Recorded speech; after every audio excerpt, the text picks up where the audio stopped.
Hello, everyone. This is Andrea with Flourishing with Limitations. It's 1:30 a.m. in the morning. I have been ruminating with frustration and feeling invisible and feeling not heard. I am really, really tired of dealing with the medical system. I spent 2 or 3 weeks calling the doctor's office and telling them repeatedly Rick is on his last Pradaxa. Nothing happened. Nothing. No new prescription came. Nothing. The pharmacy did supply a 5-day emergency dose, and I'm thankful for that. And then we were told that we would get another 5-day emergency dose. And the pharmacy even sent me a text message saying, we have that prescription ready. Okay, thank you. 3 days later, Rick goes to the pharmacy and they have nothing available. They told him they cannot open up a Pradaxa bottle and dole out 5 days worth of pills. They'd have to throw away the rest of the bottle. Then why were we told there was a 5-day supply ready for pickup? That was a text message. I don't understand. I don't understand how any of this can be happening. I just feel incredibly invisible for all the advocacy that I have done, for all the talking I have done, for all the pushing I have done. It's just pushing against a serious brick wall. I can't even find the chink to be able to pull myself over the wall and go smack somebody. I don't know who to smack. The system stinks. It bothers me. I'm ticked off. I feel beaten down. I feel invisible. It doesn't make sense to me. I had to take a pause to regroup because this is not 100% quicksand that I'm talking about right now.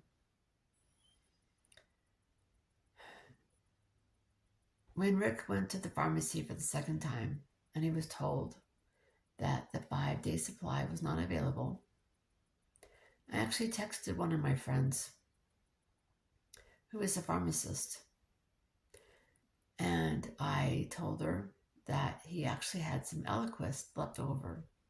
The hospital had changed him from Eliquis to Pradaxa because Eliquis made him dizzy. Eliquis is also a blood thinner. So the hospital changed him over to Pradaxa around May 23rd. So he's been taking that.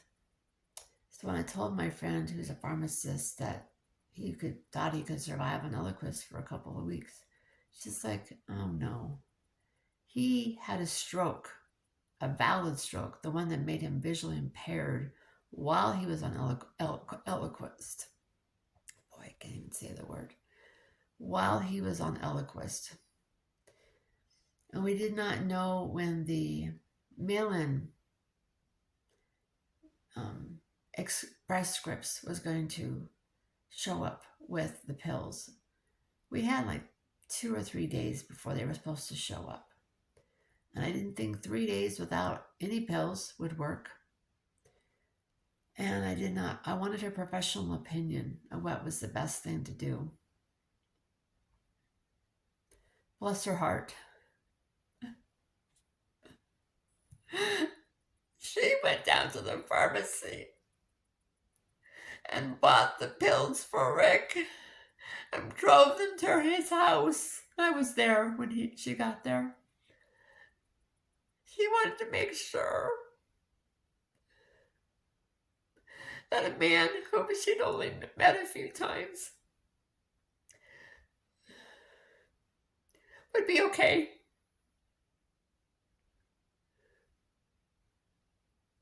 And I'm so thankful.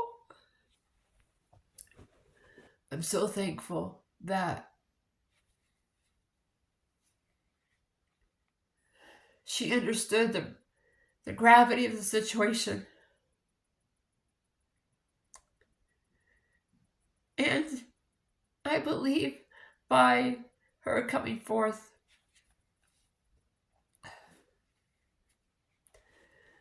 and providing these pills for him gave him some faith again. He was at the bottom of,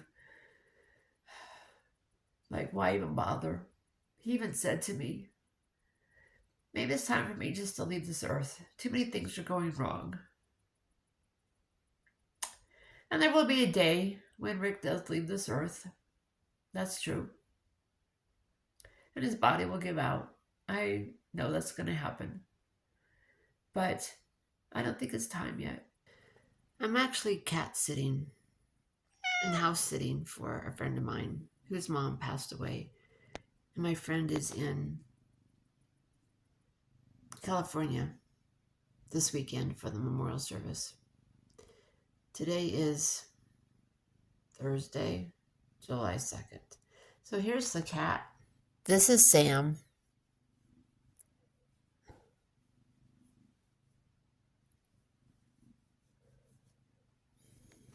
Sam is having to adjust to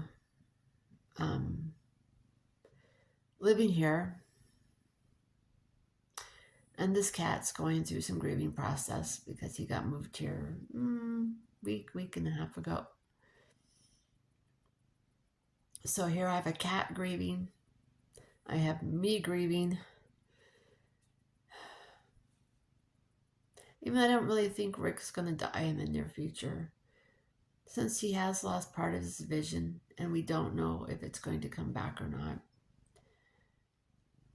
I've had to watch our dreams disintegrate in front of us. Everything I thought we could do for the next few years at least just seems impossible right now. So there's some grieving that I have to do.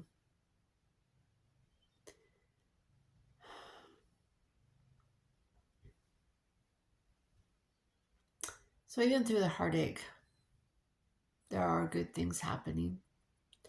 It's just really hard to hang on to the hard things when I feel like I'm giving my life energy to try to make things move and be better when they're not changing.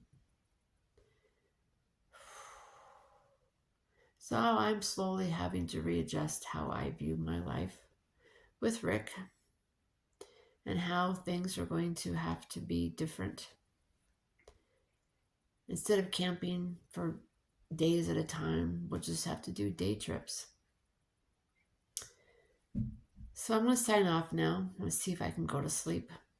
And if you happen to like this video, I ask you to subscribe, click like, or leave me a comment just so I know what you're all thinking.